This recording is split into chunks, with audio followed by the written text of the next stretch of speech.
मित्रांनो, वामनदादा कर्डक हे केवळ आंबेडकरवादी गायक नव्हते तर एक गझलकार देखील होते।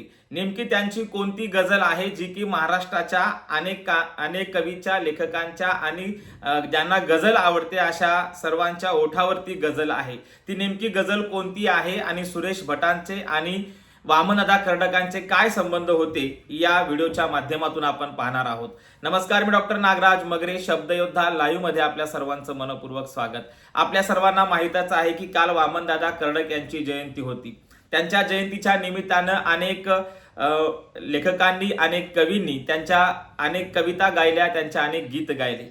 आंबेडकरवादी गायक म्हणून किंवा डॉक्टर बाबासाहेब आंबेडकरांवरती गीत लिहिणारे कवी, गीतकार म्हणून दादांची ओळख जरी असली तरी दादाची एक ओळख अशी आहे की दादा खरं तर एक चांगले गझलकार देखील आहेत।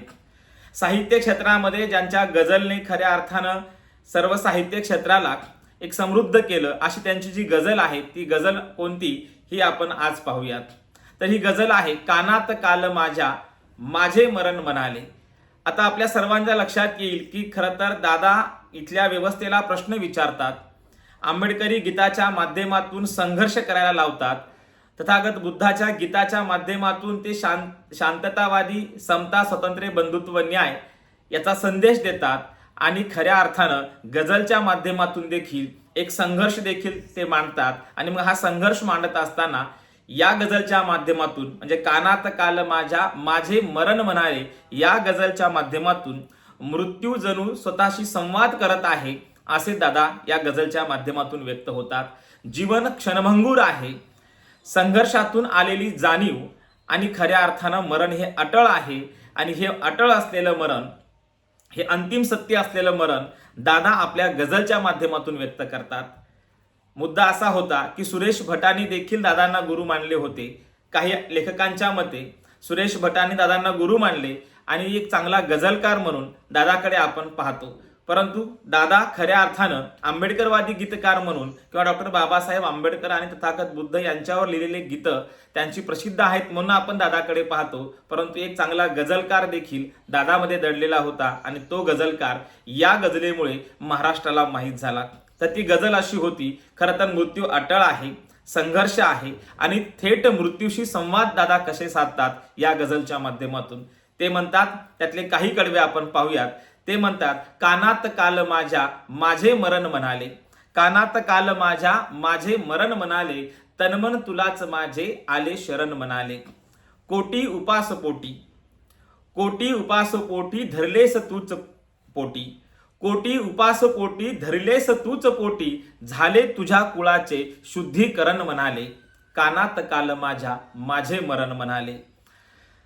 जळणे दिव्याप्रमाणे, दादा पुढे म्हणतात, जळणे दिव्याप्रमाणे नाही तुझे फुकाचे। हे जे जगणं आहे इतकं सहज आहे का? त्याचं काहीतरी तुला मागे ठेवावं लागणार आहे। ते इतकं फुकटचं नाही किंवा ते जगणं जे आहे इतकं सहज नाही। तुला तुझी कीर्ती काहीतरी ठेवायची आहे। आपण सहज म्हणत असतो मरावे परंतु कीर्तीरूपी उरावे। मग ही कीर्ती दादा काय सांगतात, जळणे दिव्याप्रमाणे नाही तुझे फुकाचे, जळणे दिव्याप्रमाणे नाही तुझे फुकाचे, गौतम तुझ्यात आहे, गौतम तुझ्यात आहे, मज त्रिसरण म्हणाले, कानात काल माझ्या माझे मरण म्हणाले, तन्मन तुलाच माझे आले शरण म्हणाले। ही दादांची गझल आपल्या लक्षात येईल की संघर्ष, व्यथा, वेदना मांडताना खरं तर आपलं जगणं आणि आपण थेट मृत्यूशी संवाद कसे साधत आहोत आणि तथागताच्या विचारातून मृत्यू कसा अटळ आहे हे सत्य कसं आपल्याला नाकारता येत नाही आणि म्हणून कसं कीर्तीरूपी उरावं, कसा संघर्ष करावा दादा या गझलच्या माध्यमातून मांडतात हेच आपल्या लक्षात येतं। खरं तर दादाची ही गझल आजही महाराष्ट्रातील सर्व साहित्यिकांच्या ओठावर आहे आणि ती सर्व गझलकारांना खऱ्या अर्थानं प्रेरणा देणारी आहे आणि ती गझल खऱ्या अर्थानं आपल्याला मृत्यूशी संवाद करायला लावणारी आहे। कानात काल माझ्या माझे मरण म्हणाले। धन्यवाद।